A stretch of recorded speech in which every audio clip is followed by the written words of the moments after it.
Hi everyone. आज exam था IBPS PO pre का। सेकंड शिफ्ट में था मेरा एग्ज़ाम। तो सबसे पहला आया रीजनिंग का सेक्शन। इसमें मैं पहले लाइन वाइज बना रही थी, जैसे सिलॉक्स के क्वेश्चन आए, फिर इनइक्वलिटी, फिर 6 पर्सन थे या पता नहीं क्या था, तो उनको अरेंज करना था, ये बना। उसके बाद आया ब्लड रिलेशन का क्वेश्चन। तो ये देखने में ईजी लग रहा था, 2-3 लाइन के ही थे स्टेटमेंट, तो इसको ट्राई की पर वो बना नहीं। फिर और एक बार ट्राई की, फिर भी नहीं बना, पता नहीं क्या था, कनेक्शन ही नहीं बन रहा था। फिर उसके बाद मैं इसको छोड़ के एक पज़ल ट्राई की, जिसमें ऐसा था कि सिटीज़ दिए हुए थे, 3 सिटीज़, दिल्ली, मुंबई एंड चेन्नई। तो इसमें था एटलीस्ट 2 पर्सन रहेंगे हर सिटीज़ में, और एफ़ जो है वो सिर्फ ओनली 1 पर्सन के साथ रहेगा।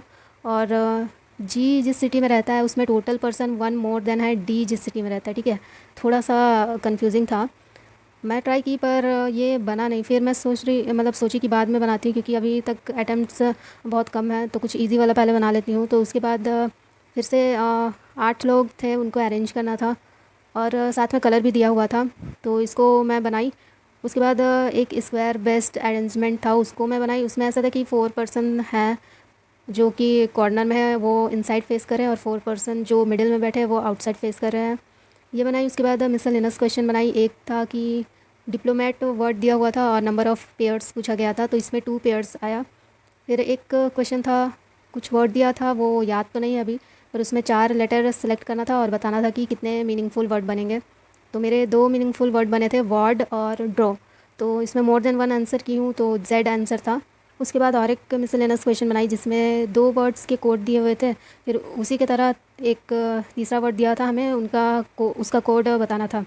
तो उसको मैं कि वो ऐसा था कि फर्स्ट लेटर माइनस हो रहा है, सेकंड लेटर में प्लस हो रहा है, plus minus, minus plus, minus plus, ऐसे करके। उसके बाद फिर वापस मैं ब्लड रिलेशन पे आई, ट्राई की, फिर से नहीं बना। फिर वो सिटी वाले पज़ल में ट्राई की फिर से, वो भी मतलब सही से बना नहीं, क्योंकि एक तो मेरा बन गया था पॉसिबिलिटी, पर जब आंसर कर रही थी तो फर्स्ट ही क्वेश्चन में था कि मुंबई में कौन सा पर्सन रहता है, तो 2 ऑप्शन मेरे मैच हो रहे थे, ए और एच। तो फिर मुझे लगा गलत बना होगा, तो फिर आंसर नहीं की और टाइम अप भी हो गया। तो ऐसे करके रीजनिंग में मेरे अटैम्प्ट हुए 28। तो मुझे अच्छा नहीं लग रहा है, क्योंकि रीजनिंग के भरोसे ही तो मैं एग्ज़ाम देने जाती हूँ। तो इसमें एटलीस्ट थोड़ा और होना चाहिए था, 30 होना चाहिए था। उसके बाद आया इंग्लिश का सेक्शन। तो इसमें सबसे पहले आरसी था। तो आरसी में ऐसा था कि वर्ड दिया हुआ बोल्ड में, उसका मीनिंग बताना था, जैसे मीन्स दिया हुआ था तो इसका मीनिंग बताना था, तो वेज उसका आंसर था, आरसी के अकॉर्डिंग बताना था। फिर और एक वर्ड था लिविंग। तो इसमें मैं कंफ्यूज हुई थी, क्योंकि अलाइव और ब्रीदिंग, 2 ऑप्शन में कन्फ्यूज़न हो रहा था। तो मैं अलाइव की हूँ, अब पता नहीं सही है कि नहीं। फिर और एक वर्ड था, अभी तो याद नहीं है। फिर मैंने सोचा आरसी अभी छोड़ देती हूँ, बाद में बनाऊँगी, पहले कुछ और क्वेश्चन बना लेती हूँ। तो उसके बाद वो बनाई, जिसमें सेंटेंस रहता है और 3 वर्ड रहता है, उसको अरेंज करना होता है, जैसे ABC, CBA, ऐसे करके। फिर बनाई सेंटेंस में कुछ बोल्ड वर्ड्स दिए रहते हैं, उनको इम्प्रूव करना होता है, सेंटेंस इम्प्रूवमेंट ऐसा कुछ। तो वो बनाई। और फिर एरर के क्वेश्चन थे 4, पर मैं वो नहीं बनाई। मैं रीड करी थी, पर मुझे श्योर नहीं था कि सही होगा कि नहीं, इसलिए मैं उसको फिर आंसर नहीं की। और बनाई वो पैराजम्बल। तो उसको रीड करी, तो वो मतलब एक ही बार रीड करने से समझ में आ गया था कि कहाँ से स्टार्ट होगा, कहाँ एंड होगा। तो फिर उसको बनाई। उसमें मेरा सीक्वेंस जो था वो था EFBCAD। ठीक है, अब पता नहीं गलत है या सही, आई होप सही हो। लेकिन लास्ट ईयर से कंपैरिजन करें तो इस बार का डुएबल था ये पैराजम्बल, क्योंकि लास्ट ईयर पूरा मतलब बार बार रीड करना पड़ रहा था, फिर भी पता नहीं चल रहा था मेरे से। तो लास्ट ईयर एकदम नहीं बना था, तो इस बार एक ही बार में पढ़ के समझ में आ गया था। फिर उसके बाद आरसी बनाई, इसके क्वेश्चंस। तो ऐसे करके इंग्लिश में मेरे अटैम्प्ट हुए 22। और मैं एक्यूरेसी मेंटेन करके रखना चाहती थी, इसलिए मैंने कम ही अटैम्प्ट किया, क्योंकि और 2-3 क्वेश्चन थे उसमें मुझे दो दो ऑप्शंस में कन्फ्यूज़न हो रहा था, तो फिर मैं आंसर नहीं की, क्योंकि मैं चाह रही थी कि इस बार मतलब पूरा एक्यूरेसी हो इंग्लिश में भी। उसके बाद आया क्वांट्स का सेक्शन। तो क्वांट्स सबसे पहले अप्रॉक्सीमेशन। तो इसमें 2 क्वेश्चन थोड़े कुछ ज़्यादा ही कैलकुलेटिव थे।